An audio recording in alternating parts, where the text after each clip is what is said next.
The Empress's baby dragons frightened every alien babysitter until a human baby girl maid. Then Chuckle Part 1. The screaming started again on the 47th floor of the Imperial Palace. Empress.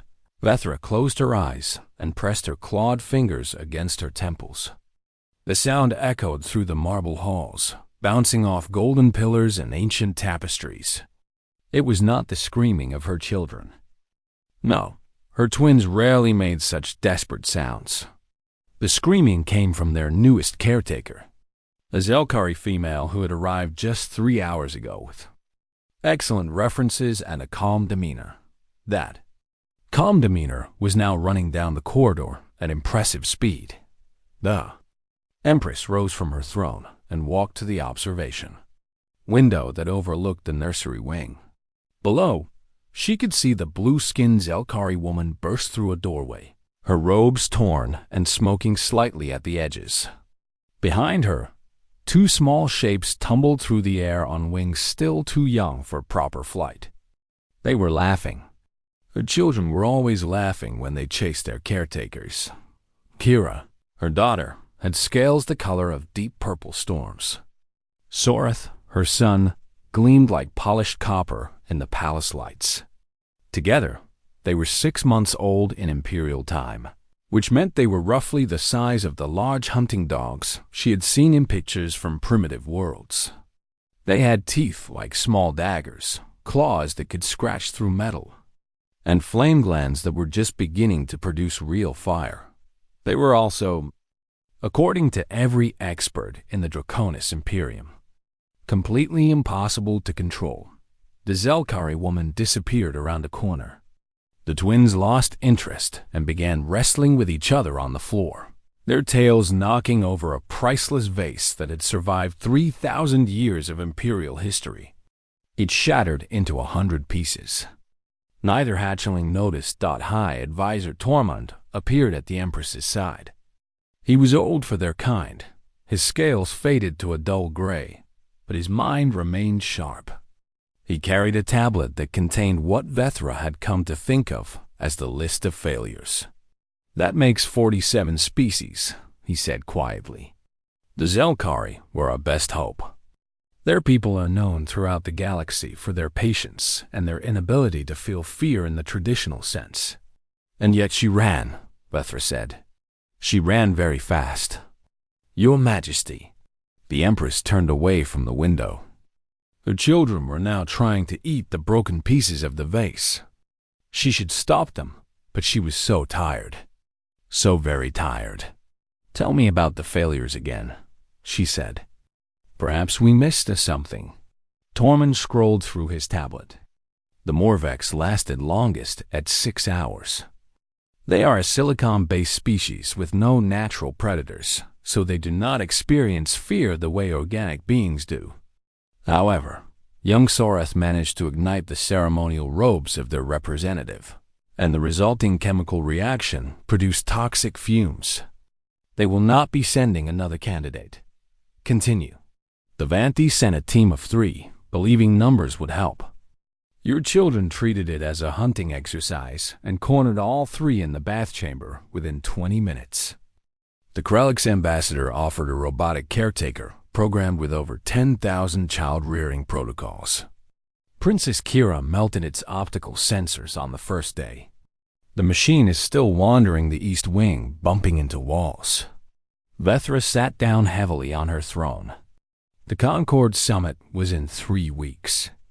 Every major power in the galaxy would gather to discuss trade routes, territorial disputes, and the ongoing threat from the Void Raiders. She was expected to attend. She was expected to lead. But she could not leave her children with anyone. What about sedation? She asked, hating herself for even suggesting it. Tormund shook his head. The royal physicians advised against it. Sedating dragon hatchlings during their developmental phase can cause permanent damage to their flame glands. They might never produce fire properly. Then, what do you suggest, old friend?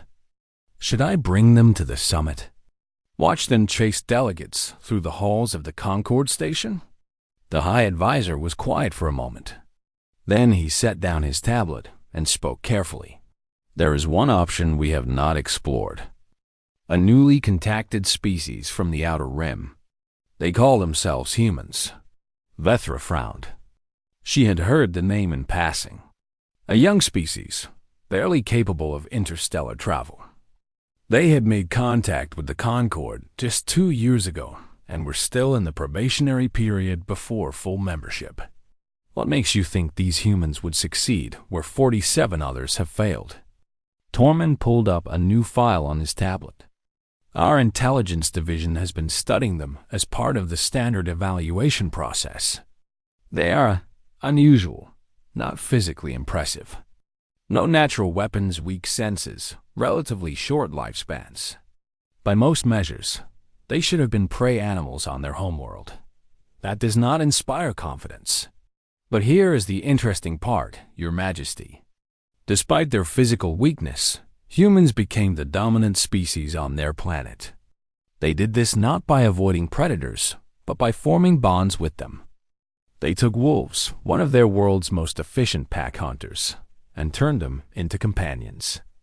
They did the same with large cats, bears, venomous serpents, and dozens of other dangerous creatures. The Empress leaned forward slightly. They keep predators as pets? More than pets, Your Majesty. They form genuine emotional bonds with these animals. They sleep beside creatures that could kill them. They allow their young to play with beasts that have fangs and claws. And the predators somehow respond not with violence, but with loyalty. Vethra thought about this.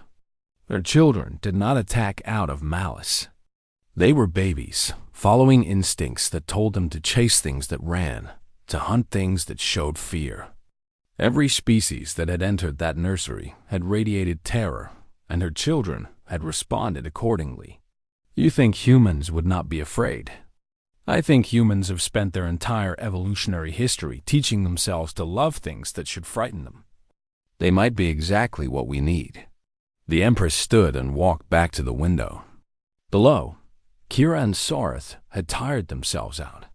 They lay curled together in a patch of sunlight, their scales rising and falling with each breath. They looked peaceful. They looked like normal children. She knew that peace would end the moment anyone entered the room. Contact the human government, she said. Tell them the Draconis Imperium requires a caretaker for the Imperial heirs. Tell them we will pay whatever they ask. Tell them, she paused, watching her children sleep. Tell them we are desperate. The Empress's baby dragons frightened every alien babysitter until a human baby girl made. Then Chuckle Part 2 Commander Lisa Grant. Read the diplomatic message 3 times before she believed it was real. The Draconis Imperium wanted a babysitter. Not just any babysitter, but someone to care for the children of Empress Vethra herself, ruler of 17 star systems and commander of the largest military fleet in known space. The pay being offered was enough to fund Earth's entire space program for a decade. Lisa sat back in her chair and rubbed her eyes. Her office in the United Nations Space Division building was small and crowded with files from 100 different first contact scenarios. None of those files had prepared her for this. A babysitter, she muttered to herself. They want us to send them a babysitter. She spent the next 2 days searching for the right person. The message from the Imperium had been specific about requirements. The candidate needed experience with dangerous animals. The candidate needed experience with young children. The candidate needed to be calm under pressure and able to function in high-stress environments. Most importantly, the candidate needed to not be afraid. The search was harder than Lisa expected. Plenty of people worked with dangerous animals, but they usually kept those animals away from children. Plenty of people worked with children, but they usually kept children away from dangerous animals. Finding someone who did both seemed impossible. Then her assistant mentioned Katie Monroe. The file was thin but interesting. Katie was 28 years old, a veterinarian who specialized in big cats. She had spent 3 years working at a rescue sanctuary in Texas. rehabilitating lions, tigers, and leopards that had been kept illegally as pets. The animals arrived traumatized and aggressive. Katie helped them heal. What made her file special was a single photograph. It showed Katie bottle feeding a tiger cub while a baby girl sat in a carrier on her back. The baby was reaching toward the cub with chubby fingers. The tiger was looking at her with curious golden eyes. Katie was smiling like this was a perfectly normal Tuesday. The baby was her daughter, Lily. She had been born during Katie's time at the sanctuary. According to the notes, Katie had continued working throughout her pregnancy and after the birth, bringing Lily with her because she had no one else to watch her. The sanctuary staff had worried at first, but Lily had grown up surrounded by apex predators and seemed completely unafraid of them. Lisa picked up her phone and made a call. Katie Monroe was not easy to convince. She was living in a small town in Montana, now running her own wildlife rehabilitation center on a shoestring budget. She had no interest in space travel, alien politics, or leaving Earth. She was a single mother with a toddler, and she had responsibilities. "The dragons are babies," Lisa explained over the phone. "They're 6 months old. They have teeth and claws, and apparently they can breathe a little fire now, but they're still babies. Their mother is desperate. No one else in the entire galaxy can handle them." "Why can't anyone handle them?" Katie asked. Her voice was tired but curious. "Because everyone is afraid of them. The babies can sense fear, and it makes them act like predators. They chase, they hunt, they play rough. 47 different species have tried and failed." There was silence on the line. Lisa could hear a child babbling in the background and the distant sound of some large animal making a rumbling noise. "What's in it for me?" Katie finally asked. Lisa told her about the pay. She told her about the healthcare benefits that would cover both Katie and Lily for life. She told her about the diplomatic status that would open doors on every civilized planet in the galaxy. Katie laughed. "I don't care about any of that. Then what do you want?" Another pause. When Katie spoke again, her voice was different. Softer, but also stronger. "My sanctuary is failing. I have 12 big cats right now, all rescues, all with nowhere else to go. I need funding to expand, to build proper habitats, to hire staff. I need enough money to make sure these animals are cared for, even if something happens to me." Lisa did some quick mental math. The Imperium's offer was so large that even a fraction of it would solve all of Katie's problems. "Done," she said. "Your sanctuary will be funded for the next 100 years. Every animal you rescue will have a home." "Is that enough?" The silence stretched longer this time. Lisa could almost hear Katie thinking, weighing her fears against her hopes. "I have one condition," Katie said. "Lily comes with me." Lisa blinked. "You want to bring your infant daughter to care for dragon children? She's 18 months old, not an infant. And yes, I don't leave her behind. Ever. If the Empress wants me, she gets both of us or neither." The request went up the chain of command. The Imperium's response came back within hours. They were horrified by the idea, but desperate enough to accept it.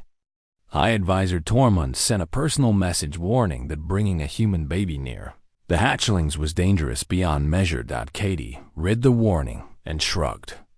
She had raised Lily around creatures that weighed 500 pounds and could kill with a single swipe of their paws. A pair of baby dragons did not frighten her. 2 weeks later, Katie and Lily boarded a ship bound for the Draconis Imperium. The journey took 3 days through something the aliens called fold space.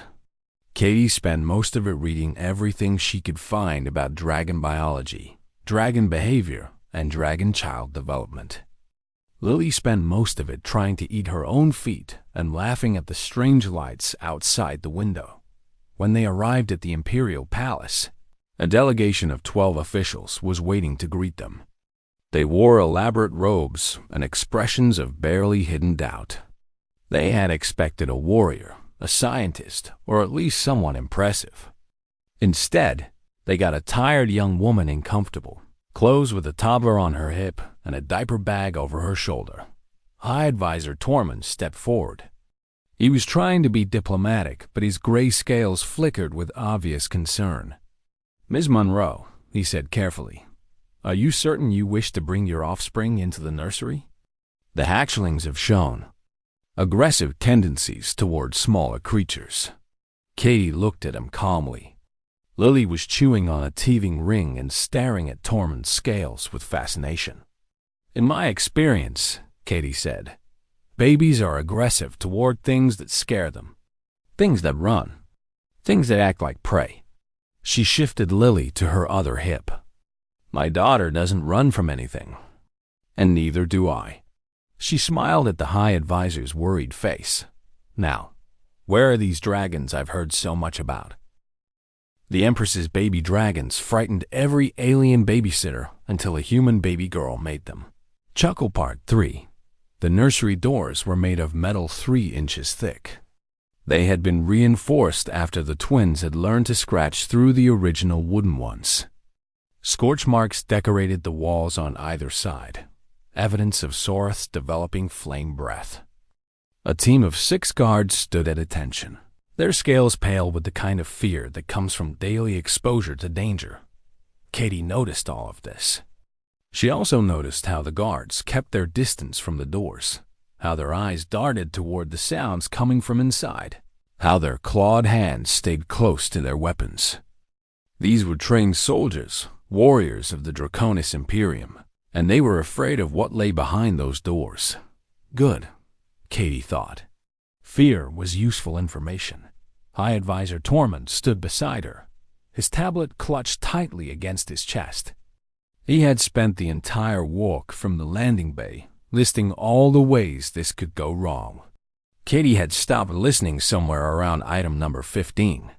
"Ms. Monroe," he said for perhaps the 20th time, "I must strongly advise against bringing your child into the nursery. We have prepared separate quarters for her, with guards and automatic defenses, and—" "Open the doors," Katie said. Tormund made a strangled sound. The guards exchanged worried glances. No one moved. Katie sighed. She shifted Lily higher on her hip and walked to the control panel beside the doors. It was designed for clawed fingers, but she managed to find the right button. The locks disengaged with a heavy clunk. The doors swung open. The nursery was enormous, a space designed for creatures that would one day be the size of houses. Right now it was mostly empty, its vast floors covered with toys that had been shredded, furniture that had been scorched, and the scattered remains of things Katie could not identify. In the center of the room, 2 small shapes stopped moving. Kira saw them first. The purple-scaled princess raised her head, nostrils flaring as she caught a new scent. Her eyes were the color of liquid gold, bright with intelligence and something else. Hunger, maybe, or curiosity. With predators, the two often looked the same. Soreth followed his sister's gaze. He was slightly larger than Kira, his copper scales catching the light as he rose to his feet. A thin wisp of smoke curled from his nostrils. His wings, still too small for flight, spread slightly in what Katie recognized as a threat display. Behind her, the guards had drawn their weapons. Tormund was already backing away, his scales shifting to a color that probably meant pure terror. The twins would smell that fear. They would respond to it. Katie walked into the nursery. The doors closed behind her, with a boom that echoed through the massive space. She was alone now, with her daughter and 2 predators who had chased 47 species through these halls. Her heart was beating fast, but she kept her breathing steady. Lily, sensing nothing wrong, continued chewing on her teething ring. The twins began to circle. Katie had seen this behavior before. The big cats at her sanctuary did the same thing when assessing new prey. They moved in opposite directions, watching for weakness, waiting for fear to trigger their hunting instincts. Kira went left. Sorath went right. Their claws clicked against the floor with each step. Katie stopped walking and stood still in the center of the room. The twins paused, confused. Their prey was not running. Their prey was not screaming. Their prey was just standing there, holding something small and pink that made strange gurgling sounds. Kira moved closer, her golden eyes fixed on Lily. The dragon princess was close enough now that Katie could feel the heat radiating from her scales, close enough to see the rows of tiny, razor-sharp teeth. Lily looked up from her teething ring and noticed Kira for the first time. The baby's face went through several expressions in quick succession: surprise, interest, delight. Then Lily laughed. It was a pure sound, the kind of laugh that only very young children can produce. No fear in it, no hesitation, just genuine joy at seeing something new and fascinating. Lily dropped her teething ring and reached toward Kira with both chubby hands, fingers grabbing at the air. Kira froze. The dragon princess had never heard this sound before. Every creature she had encountered had screamed or whimpered or made the high-pitched sounds of terror. This was different. This was a sound that said play and friend and fun. Sorath crept closer, drawn by his sister's stillness and the strange noise. He opened his mouth to display his fangs, a gesture that had sent dozens of caretakers running. Smoke curled between his teeth. Lily laughed harder. She bounced in Katie's arms, delighted by the smoke and the shiny scales and the funny faces these new creatures were making. When Sorath snorted, producing a tiny puff of flame, Lily squealed with pure happiness. Katie felt the moment shift. She had worked with enough predators to recognize when the hunting instinct faded, replaced by something else. Confusion, maybe.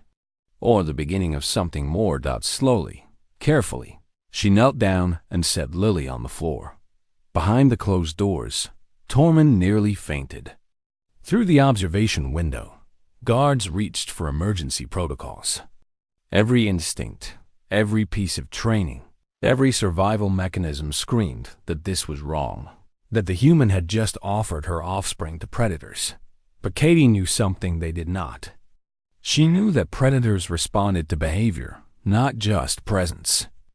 She knew that running triggered chasing, that fear triggered hunting, that screaming triggered attacking. And she knew that sometimes the bravest thing you could do was sit down and let a dangerous animal come to you. Lily sat on the nursery floor and looked around with interest. The teething ring was forgotten somewhere behind her. There were much more interesting things to examine now. Kira approached first, her belly low to the ground, her movements slow and uncertain. She sniffed at Lily's hair, then her face, then her tiny hands. Lily grabbed the dragon's snout with both fists. Kira could have bitten those hands off with a single snap of her jaws. Instead, she made a small sound of surprise and went very still. Sorath joined his sister, pressing his nose against Lily's back. The human baby smelled strange to him. Not like food, not like threat, not like anything he had encountered before. She smelled like warmth and milk and something that made the scared hunting part of his brain go quiet. Lily sneezed from the sulfur smell of their scales. Then she laughed again. And Kira made a sound that no one in the palace had ever heard from a dragon, hatchling before. She purred. The sound was low and rumbling, vibrating through her small body like distant thunder.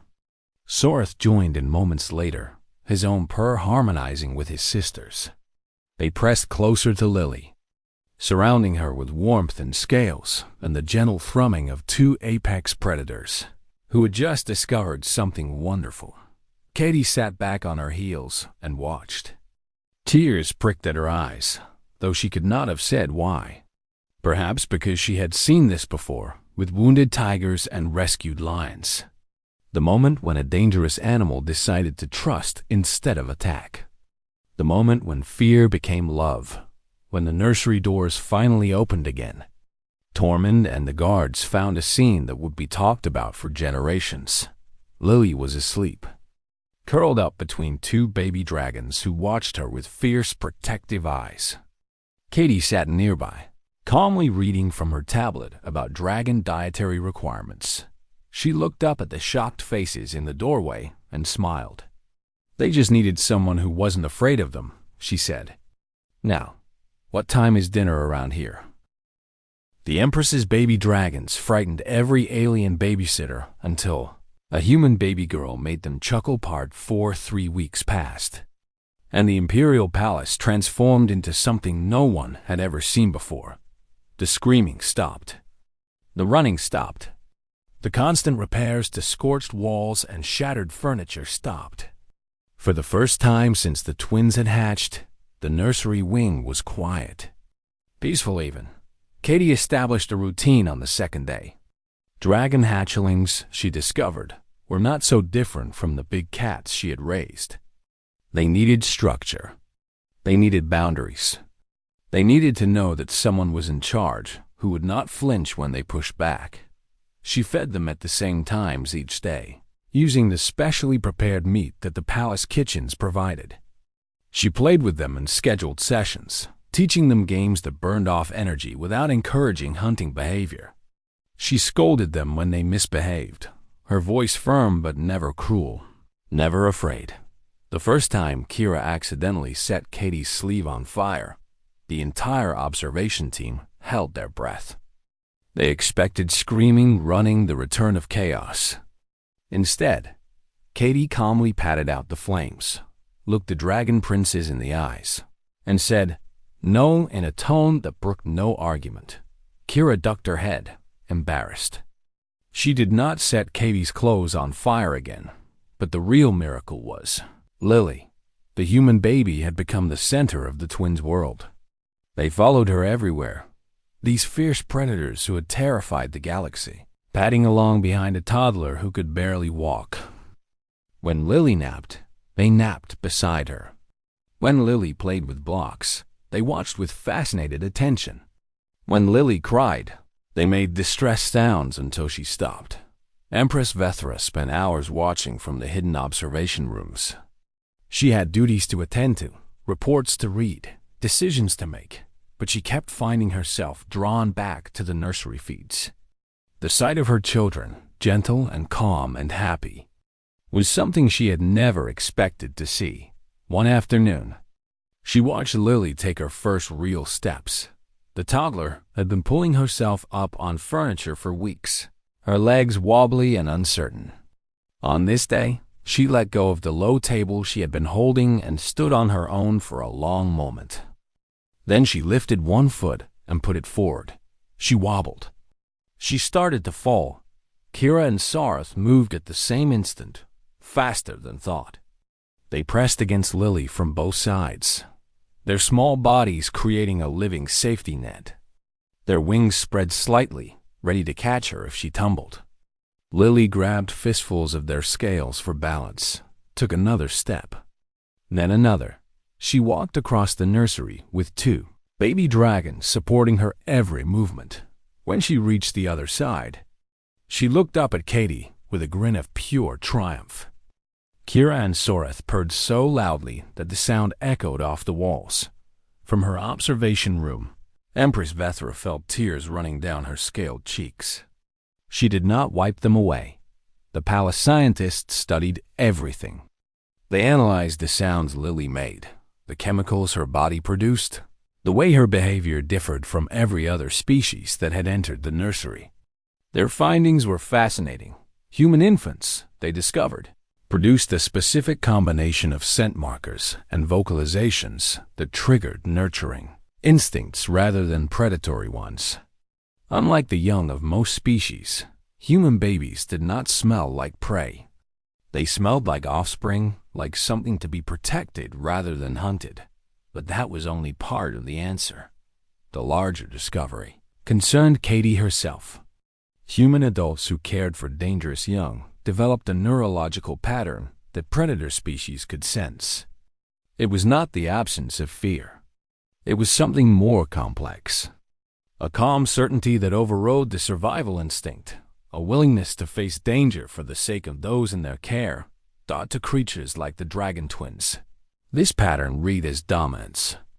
Not the dominance of threat and violence, but the dominance of a parent. Someone stronger. Someone in charge. Someone who would protect them no matter what. Katie did not know about these scientific findings. She was too busy actually caring for 3 children to read research papers about what she was doing. But she understood the results intuitively. The twins trusted her because she had never given them a reason not to.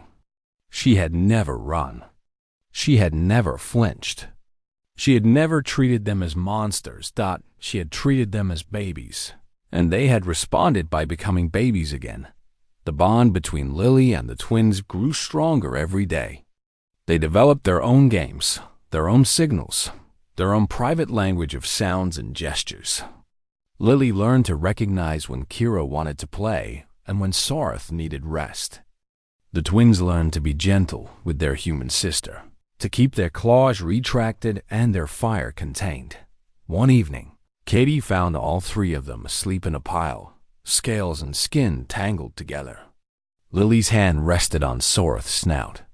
Kira's wing was draped protectively over them both.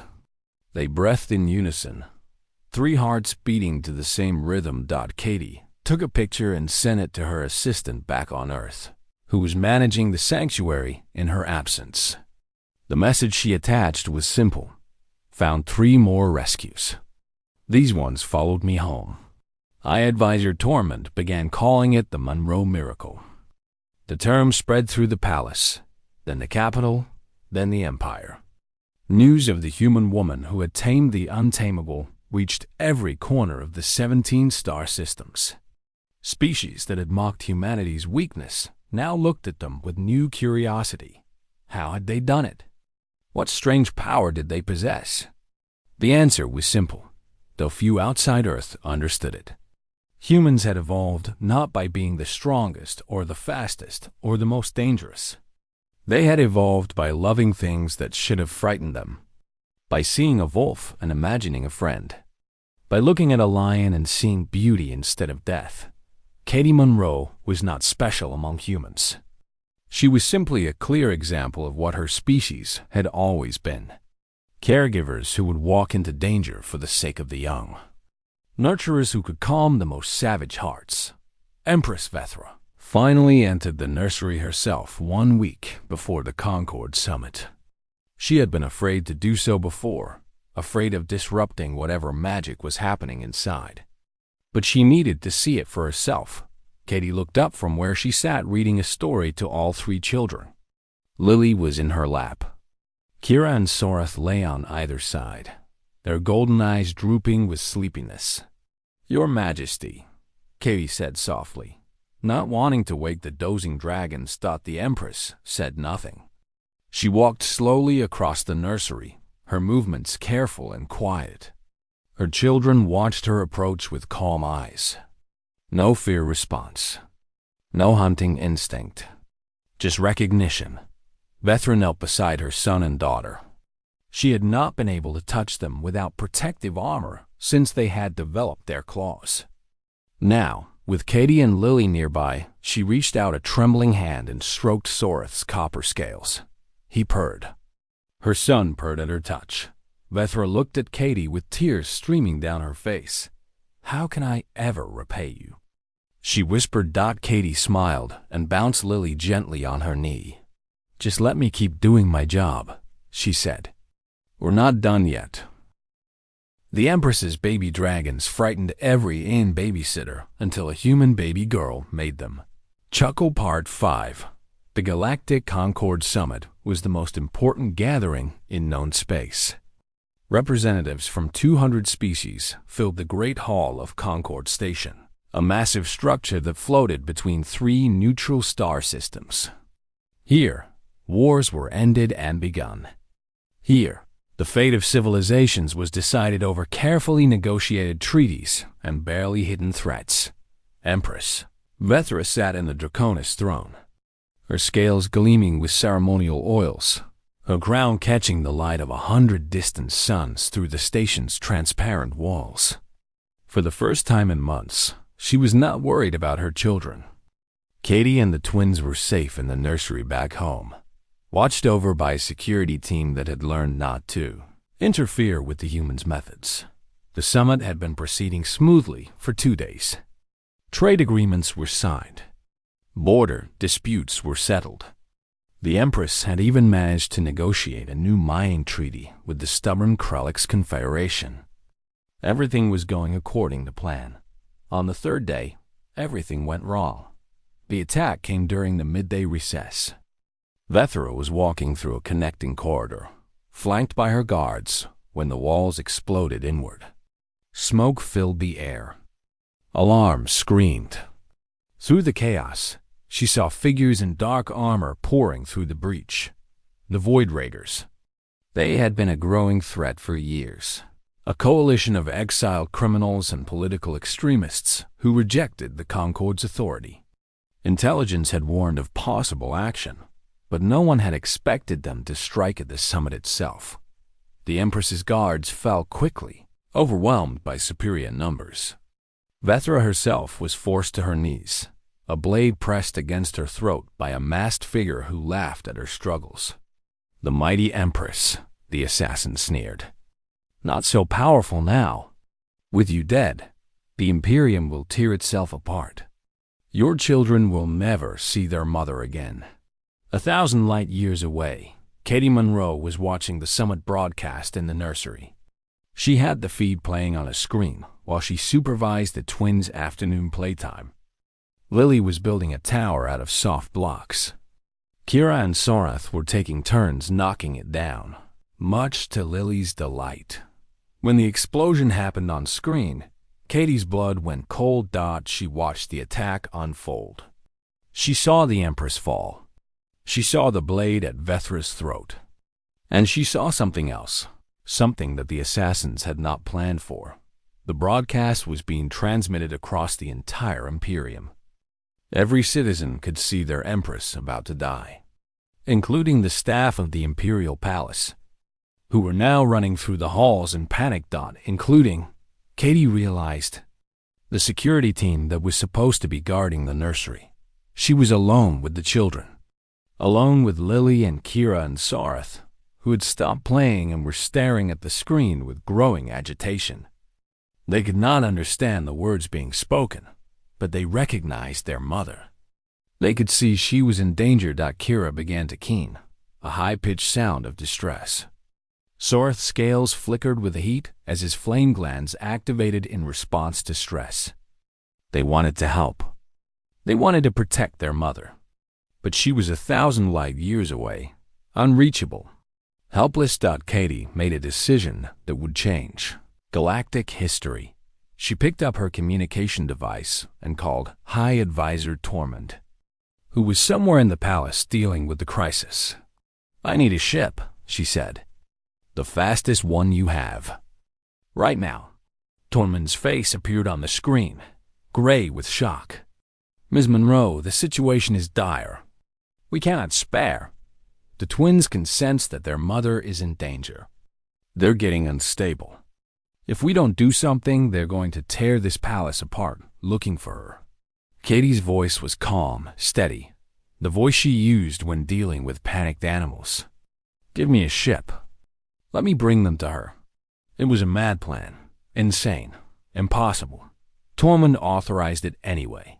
20 minutes later, Katie strapped herself into the pilot's seat of the fastest courier ship in the Imperial fleet. Lily was secured in a crash seat beside her. Kira and Sorath crouched in the cargo hold, too large now for normal seats, their scales vibrating with barely contained energy. Mama, Lily said, pointing at the screen where the summit broadcast continued to play. The assassins were making demands now, stalling for reasons Katie did not understand and did not care about. Vethra was still alive. That was all that mattered. We're going to help her, Katie said to all 3 children. We're going to save their mama. The ship launched into fold space. The journey that normally took 3 days was completed in 6 hours, the courier pushing its engines beyond all safe limits. When they emerged near Concord Station, alarms were blaring everywhere. The station was in lockdown. No ships were supposed to approach. Katie ignored the warnings and flew straight for the main docking bay. They landed hard, the ship skidding across the deck in a shower of sparks. Katie unbuckled herself, grabbed Lily, and hit the cargo release. Kira and Sorath burst out into the station like 2 furious storms, their wings finally large enough for short flights, their claws leaving gouges in the metal floor. Security forces moved to intercept them. The twins snarled, and the forces fell back.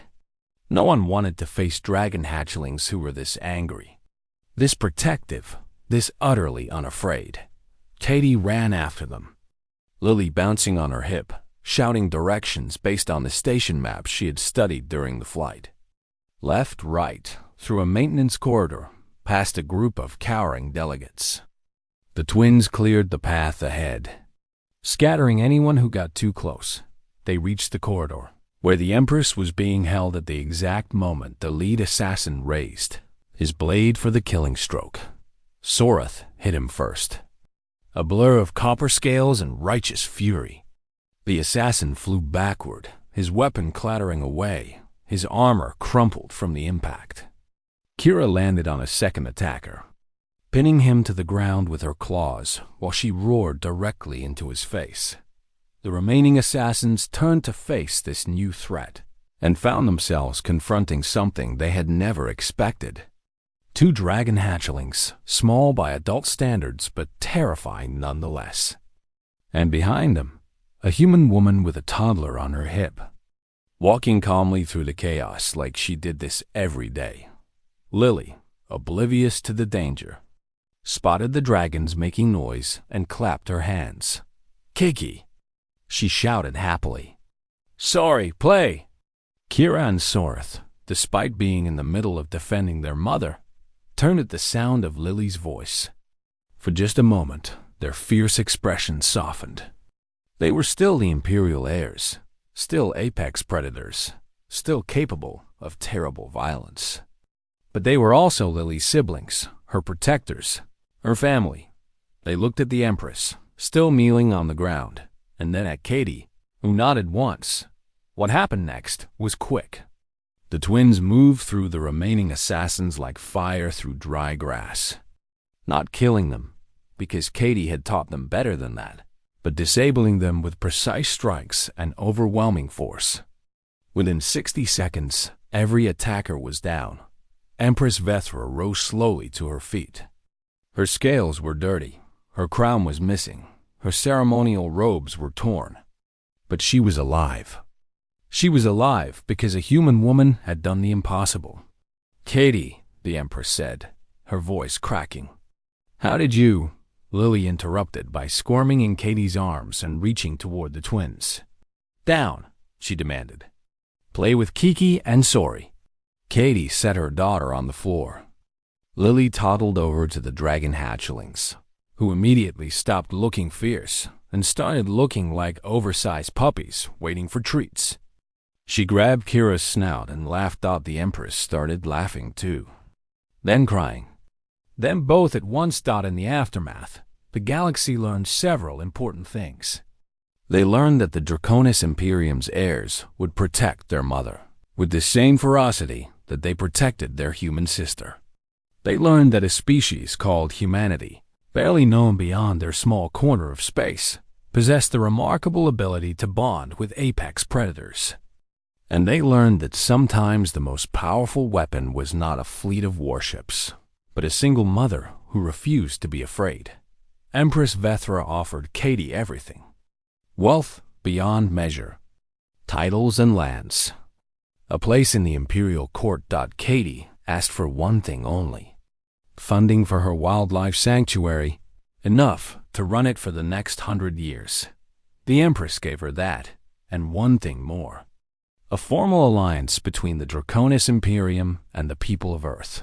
The terms were simple. Humanity would teach the galaxy how to nurture what they feared, In exchange, the Imperium would protect Earth from any threat that dared approach Dodd. It was an alliance that would reshape the balance of power in known space. An alliance born in the nursery, sealed by the laughter of a human child. Years later, when historians wrote about the founding of the Human Draconis Pact, they always included one particular detail.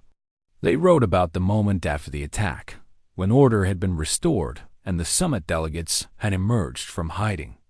They wrote about how the Empress stood in the ruined corridor, holding Katie Monroe's hands, while two dragon hatchlings and one human toddler played together at their feet. And they wrote about how Lily Monroe sneezed from the smell of sulfur, then laughed her beautiful laugh, and how the two most dangerous children in the galaxy laughed with her. Some beings would always fear dragons. Some species would always see